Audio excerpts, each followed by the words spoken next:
Assalamualaikum warahmatullahi wabarakatuh. Perkenalkan, nama saya Irwan SSI MSI dari Program Studi Teknologi Industri Hasil Perikanan Fakultas Kelautan dan Perikanan Universitas Syahkuala. Saya menempuh studi sarjana kimia di Universitas Tanjung Pura, Kota Pontianak, lalu melanjutkan studi S2 Magister Bidang Kimia di Universitas Syahkuala, Banda Aceh. Hari ini saya akan menjelaskan salah satu perkuliahan wajib yang saya ampu, yaitu mata kuliah Kimia Bahan Alam Laut dengan kode mata kuliah SMS C3045.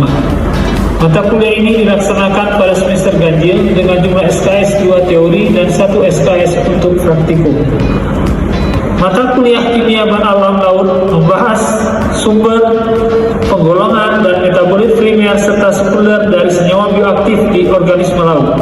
Mahasiswa juga mempelajari teknik pengambilan sampel dan persiapan awal sampel serta metode ekstraksi dan uji fitokimia untuk identifikasi senyawa bioaktif. Capaian pembelajaran MK ini yaitu mahasiswa memiliki kemampuan dalam eksplorasi, mengidentifikasi, memanfaatkan, dan mengkonservasi sumber daya laut secara berkelanjutan. Secara teknis, kami akan memaparkan 16 kali pertemuan, di mana setiap pertemuan ada 2 kali 50 menit dengan komponen penilaian terdapat pada aktivitas partisipatif berupa case method dan tugas di setiap CPM mata kuliah.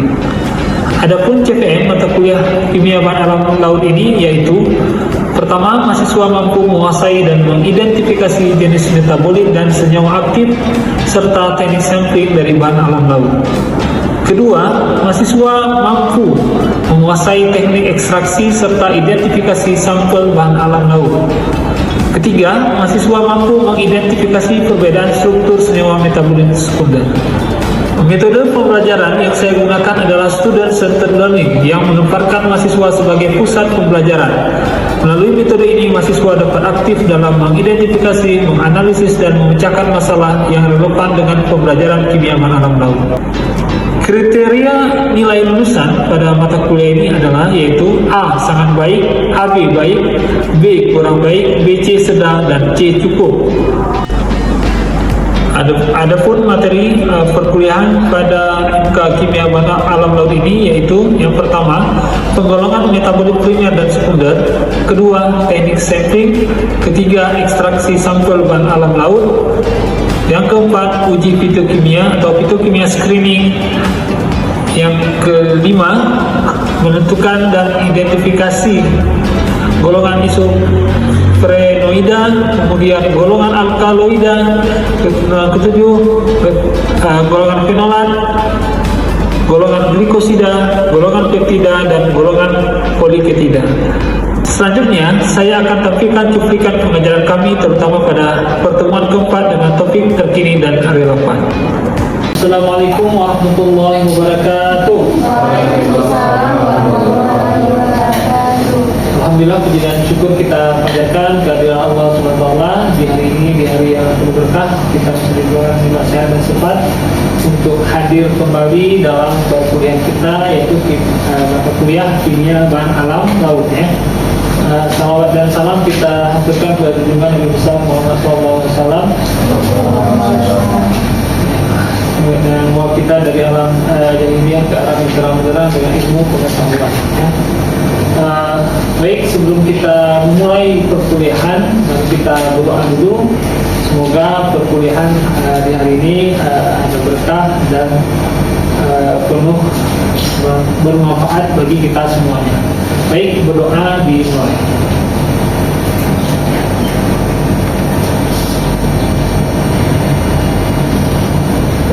Baik, berdoa selesai. Sekarang kita akan masuk ke materi perkuliahan kita, yaitu mengenai metode ekstraksi. Nah, ini pertemuan kita yang keempat setelah minggu lalu kita membahas tentang bagaimana tentang penggolongan metabolit primer dan sekunder Jadi saya akan memberikan pertanyaan stimulus dulu sebelum kita mulai topik hari ini Jadi kita minggu lalu sudah membahas tentang metabolit primer dan metabolit sekunder. Mungkin ada yang tahu apa itu metabolit primer? Tahu contohnya?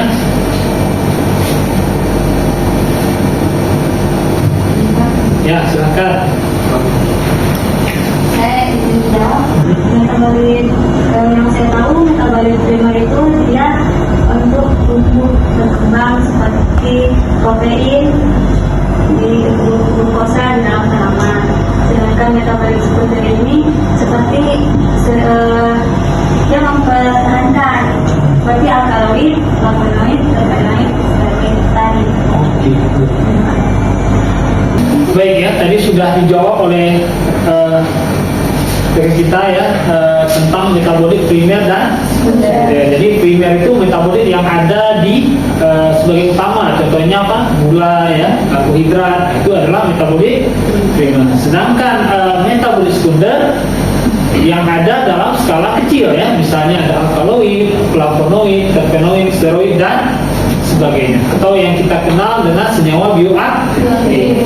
Dia disebut bioaktif karena dia banyak berperan dalam bidang kesehatan. Misalnya bisa dari aktivitas antioksidan, antibakteri dan lain-lainnya. Nah, sekarang kita mempelajari tentang metode ekstraksi. Atau ekstraksi itu mengambil bahan aktif.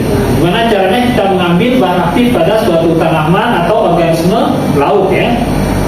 Nah, di sini kita ada istilahnya ekstraksi atau metode mengambil zat aktif yang ada dalam hewan atau tumbuhan ya. Misalnya kita sini tumbuhannya bisa ada mangrove ya, ada kacang-kacang atau tanaman pesisir. Misalnya hewan, misalnya contohnya teripang ya, atau spong juga bisa kita gunakan sebagai bahan ekstraksi. Nah, di sini kita lihat bahwa ekstraksi ini dilakukan dengan mencampurkan dengan pelarut ya. Biasanya ada etanol, ada air ya, ada pelarut alkohol lain. Nah, jadi dia prosesnya adalah mencampurkan. Nah, di sini ada istilahnya Marx dan Menstro. Nah, kalau Marx ini istilahnya padatan yang kita dapatkan setelah ekstrak atau sisanya ya, atau residu. Sedangkan Menstro adalah solvent used for extraction, artinya pelarut yang kita gunakan untuk ekstraksi. Nah, jadi selalu ada zat aktifnya dan pelarut. Jadi cuma dua bahan yang kita gunakan ya, yaitu tanaman atau hewan dicampur dengan pelarut. Nah, jadi kalau kita lihat di sini bahwa mekanismenya apa? Pelarut bercampur ya, pelarut di situ warna biru. Nah, sementara zat aktif itu yang warna merah ya, yang ada dalam tanaman atau hewan. Nah, kemudian caranya apa? Dia dengan cara apa? Diinteraksikan atau dicampurkan dengan pelarut. Jadi di sini ada prinsip, ada senyawa polar dan non-polar. Nah, jadi dia akan tertarik pada prinsipnya like dissolve like. Yang polar akan larut dalam polar, atau yang non-polar juga larut dalam pelarut non-polar. Jadi tergantung dari pelarut. Jadi kalau kita interaksikan antara pelarut dengan zat aktif, maka nanti zat aktifnya akan keluar. Inilah yang kita ambil sebagai ekstrak. Nah, kemudian kita lihat sini ada beberapa ya syarat pelarut yang bisa kita gunakan atau pertimbangkan untuk bahan ekstrak. Di sini pertama, dia harus mudah berinteraksi dengan bahan ya, atau tanaman atau hewan tadi. Kemudian dia harganya murah, atau dia tidak bereaksi dengan zat lain. Itu aman digunakan ya. Itu dan harus menguap. Artinya volatil, artinya dia mudah dilepas. Jadi kalau dia tidak menguap, nanti dia susah dilepaskan antara pelarut dan ekstrak ya. Nah, faktor yang mempengaruhi ekstraksi. Sini tadi ada pelarut, temperatur, pH dan ukuran partikel. Jadi sebelum diekstraksi kita harus pilih pelarut yang mana cocok. Habis itu suhu ekstraksi berapa yang kita cocok. Biasanya dia suhunya berapa? 40 ya atau 50. Kalau di atas itu senyawa aktifnya rusak atau tidak bagus ya. Atau temperatur atau pH. Particle size artinya apa? sebelum dia diekstraksi maka ukurannya diperkecil sehingga interaksi dengan pelarut lebih mudah. Nah, itu yang perlu kita pertimbangkan, 4 faktor dalam memilih proses ekstrak. Kemudian kita lihat di sini juga ya, yang tahapan dalam ekstraksi. Nah, di sini ada pertama, jadi tadi apa, ukuran sampel diperkecil. Kemudian ada kita keringkan ya. Jadi dalam kondisi kering itu ekstraknya lebih mudah didapatkan. Kalau dia kering ini proses ekstraksinya agak, kalau basah lebih sulit. Jadi kalau simple, kalau dia kering ini adanya namanya ini apa? Alat untuk apa ini namanya?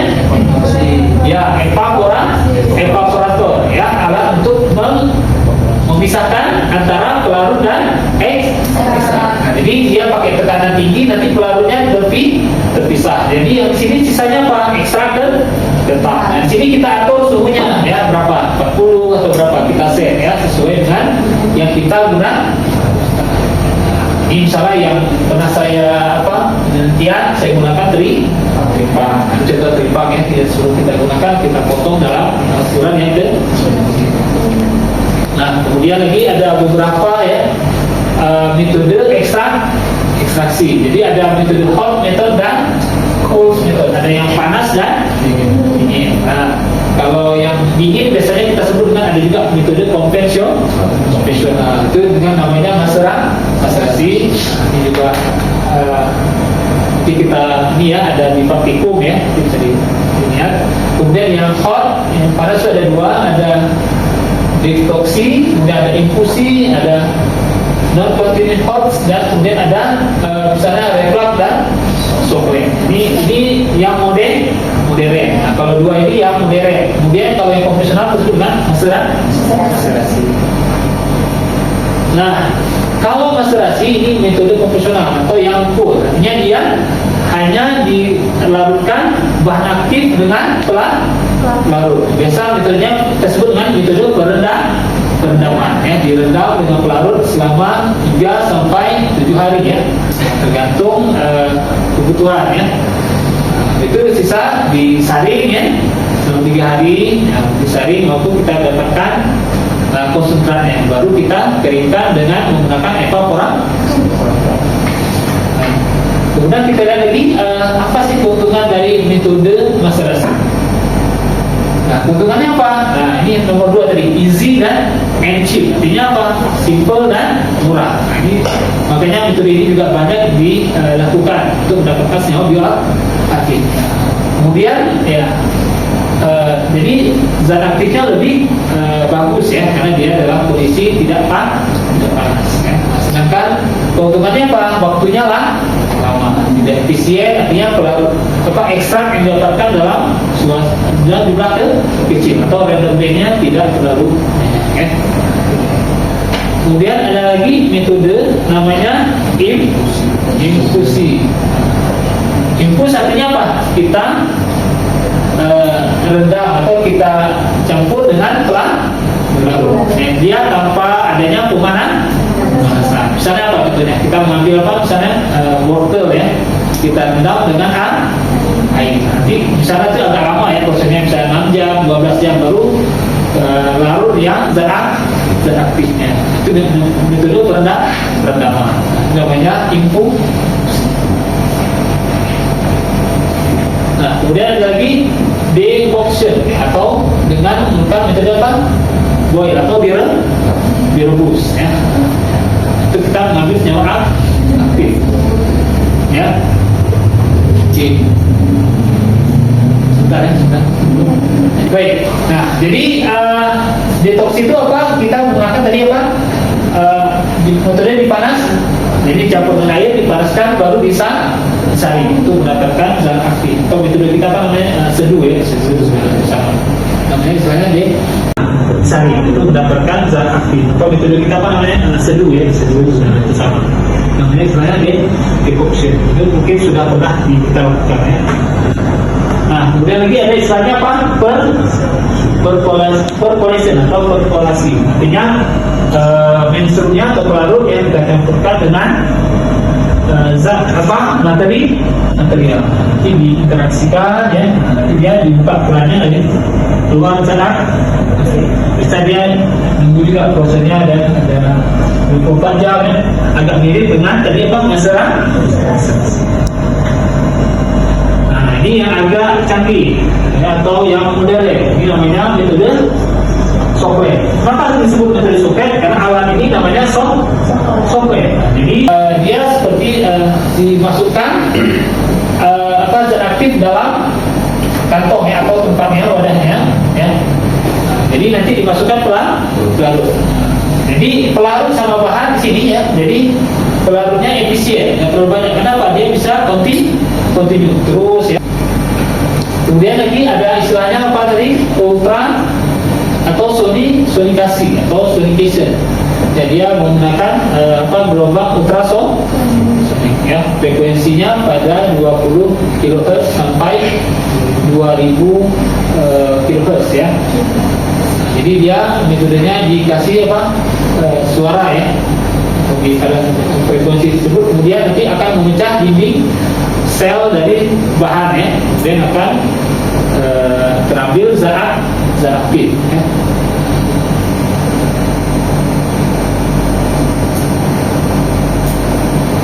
Oke, mungkin sebelum kita lanjut ya, mungkin ada yang ingin bertanya, disilahkan.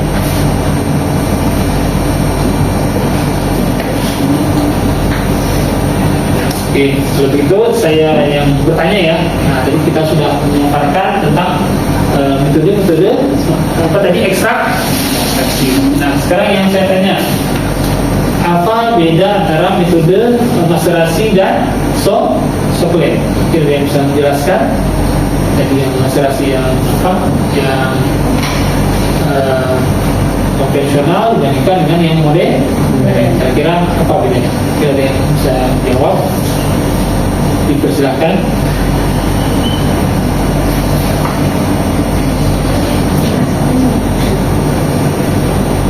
Silakan.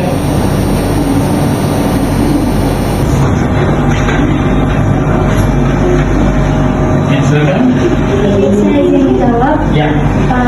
Metode maserasi adalah metode dengan teknik ekstraksi sederhana dengan merendam sampel dalam pelarut pada suhu ruang dalam pelarut dalam waktu lama. Kelebihannya adalah mudah dan tidak merusak senyawa termolabil. Tetapi kekurangannya adalah waktu yang lama dan efisiensi rendah. Sementara itu, metode Shockwave itu menggunakan alat khusus yang memungkinkan ekstraksi kontinu dengan pelarut yang diuapkan dan dikondensasikan kembali. Metode ini lebih efisien tetapi memerlukan pemanasan sehingga bisa merusak senyawa yang sensitif terhadap suhu tinggi. Oke.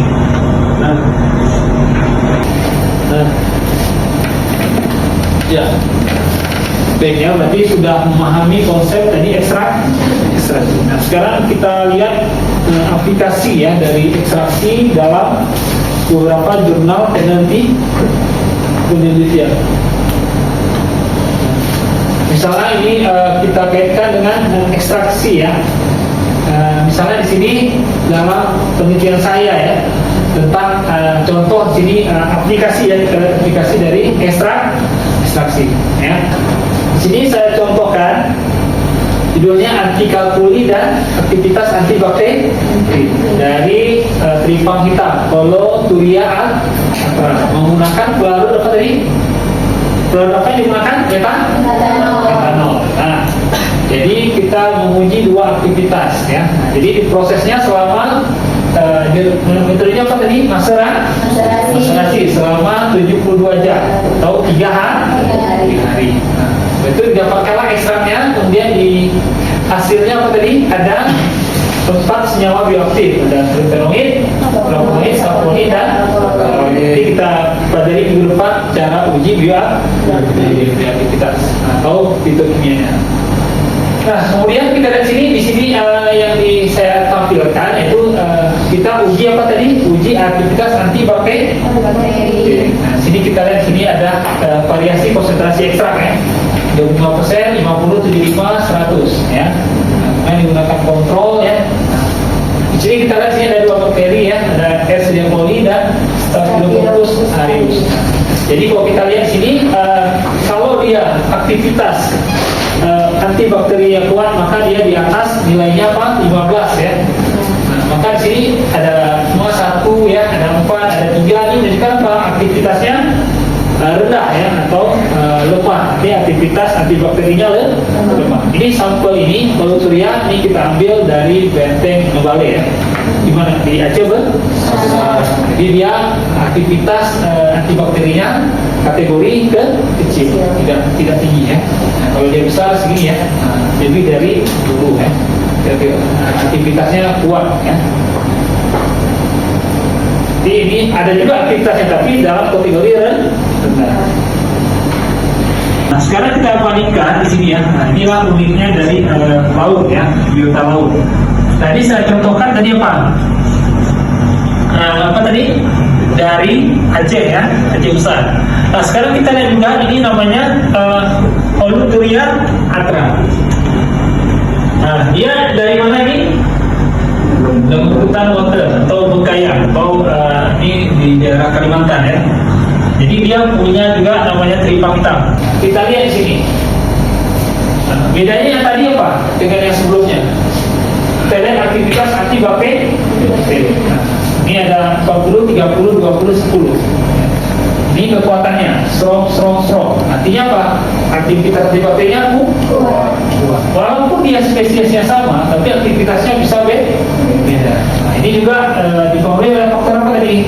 Ada pH ya, ada suhu, atau lokasi dari teripangnya juga mempengaruhi aktivitas.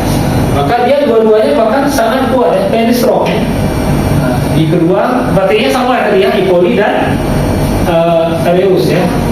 Jadi dua bakteri positif dan bakteri gram negatif. Juga dia punya yang sama ya, ada alkaloid, flavonoid, saponin dan yang samanya tadi apa dengan sebelumnya tadi? Yang sama dia apa? Punya apa? Alkaloid. Ini juga sama punya alkaloid. Flavonoid juga punya? Ya. Maka kalau dua aktivitasnya ada, dia bisa menunjukkan apa tadi? Aktivitas antibakteri. Dia dalam skala yang ini lebih kuat. Nah, sekarang kita lihat di sini satu lagi ya. Kalau kita gunakan ekstrak secara langsung, maka aktivitasnya juga baik ya. Tapi ada kalanya juga aktivitasnya rendah. Jadi bervariasi kalau kita menggunakan ekstrak saja. Di riset saya yang lain ya, kita lihat contoh yang lain ya. Kita lihat lagi.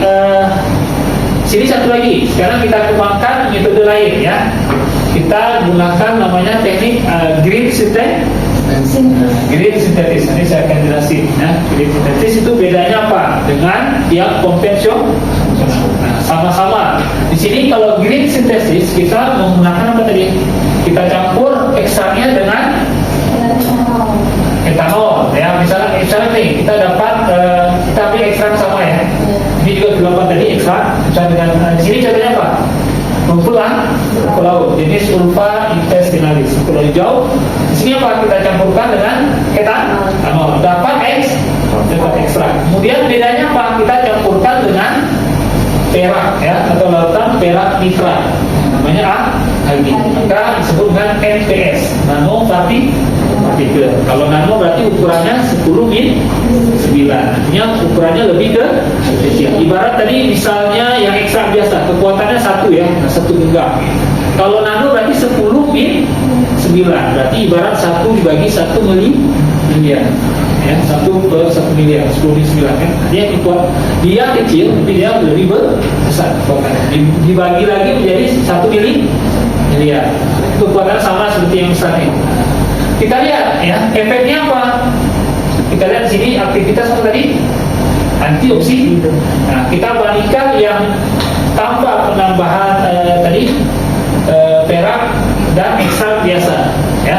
Kita lihat konsentrasinya 225 sampai 200. Nah, ini antioksidan. Antioksidan apa? Anti yang menunjukkan apa? Sebagai radikal bebas. mencegah radikal bebas ya, atau dari sinar UV. Nah kita lihat sini, ini artinya EC, artinya inhibition, artinya faktornya menghambatnya pada EC 50. Kita lihat sini skornya berapa? 953. Dia kalau nilainya makin kecil maka kekuatan antioksidannya makin besar. Nah, sini berapa? 100. Mana lebih kuat? Bawah. Ya, yang pakai silver nanopartikel. Jadi kalau dia diperkecil lagi maka kekuatannya lebih dahsyat dibandingkan yang ekstrak.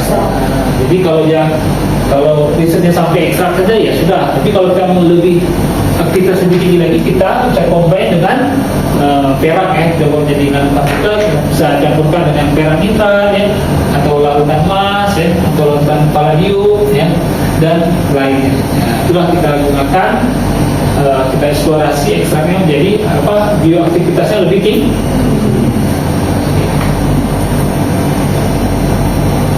Baik ya, sebelum menutup mungkin saya akan ada pertanyaan ya. Mungkin kalian yang bertanya boleh, ada pertanyaan saya boleh. Oke, ada yang bertanya? Ya, silakan.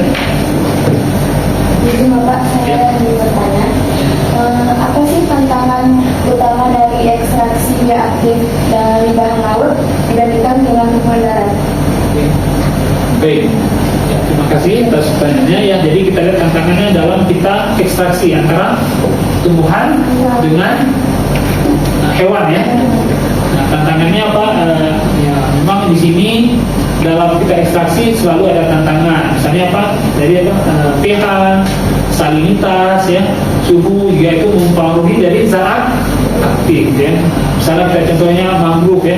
Nah, mangrove itu juga spesies yang bioaktifnya sangat berbeda-beda, tergantung dari apa salinitas, lokasinya ya, ekosistem mangrove-nya di suatu wilayah ya. Jadi dia sangat bervariasi. Biasanya yang tumbuhan lebih mudah diekstraksi ya. Kalau dia hewan laut butuh teknik khusus. Oke, baik ya. Mungkin kita pertemuannya kita cukupkan ya. Sini.